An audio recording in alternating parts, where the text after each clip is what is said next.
भगवत गीता से पूछोगे परमेश्वर कौन है, तो जवाब मिलेगा कि श्री कृष्ण ही परमेश्वर है। और वहाँ आपको संत सूरदास जी, मीराबाई जैसे महान संत मिलेंगे जिन्होंने कृष्ण भक्ति में उस परम तत्व को प्राप्त कर लिया। आप शिव पुराण से पूछोगे कि परमेश्वर कौन है, तो जवाब मिलेगा कि शिव ही परम तत्व है। और वहाँ आपको ऋषि मार्कंडेय जैसे महान ऋषि योगी ज्ञानी मिलेंगे जो कि परम शिव भक्त हैं। कुरान कहती है कि खुदा सबसे बड़ा है। और वहाँ आपको फरीद जी जैसे महान सूफी संत मिलेंगे जिन्होंने अल्लाह अल्लाह की धुन से उस परम तत्व को प्राप्त कर लिया। और गुरबानी भी आपको एक ओंकार का उपदेश देती है। तो सवाल है कि इनमें से सही कौन है और गलत कौन है, और जवाब है कि इनमें से सही तो सारे हैं, लेकिन गलत वो इंसान है जो इनमें से किसी एक पथ पे चलते हुए बाकियों का अनादर करता है, अपमान करता है। इसीलिए कबीर जी ने कहा था कि कबीरा कुआं एक है, यानी कि वो जो परमात्मा है वो एक विशाल कुएं की तरह है और पानी भरे अनेक, यानी कि हम और आप अलग अलग नामों से, अलग अलग स्वरूपों से उस भगवान को पुकारते हैं। लेकिन आगे कबीर जी कहते हैं कि भांडे ही में भेद है और पानी सब में एक। मतलब जो भांडा है यानी कि हम, भेद तो यहाँ पे है, क्योंकि आप इंसान को तो अलग कर सकते हो लेकिन भगवान को कभी बांटा नहीं जा सकता।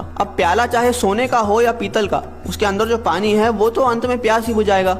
लेकिन अगर हम इस बात पे लड़ने लग जाए कि किसका प्याला ज्यादा बेहतर है, तो ना हम पानी पी पाएंगे और ना ही अपनी प्यास बुझा पाएंगे। जैसे दुनिया में हर जगह पे अलग अलग भोजन खाया जाता है, लेकिन हम कभी भी किसी और से जाकर इस बात पे तो नहीं लड़ते कि आप हमारी तरह भोजन क्यों नहीं करते, क्योंकि हमें पता है कि चाहे भोजन अलग अलग है लेकिन उसकी भूख और हमारी भूख एक जैसी है।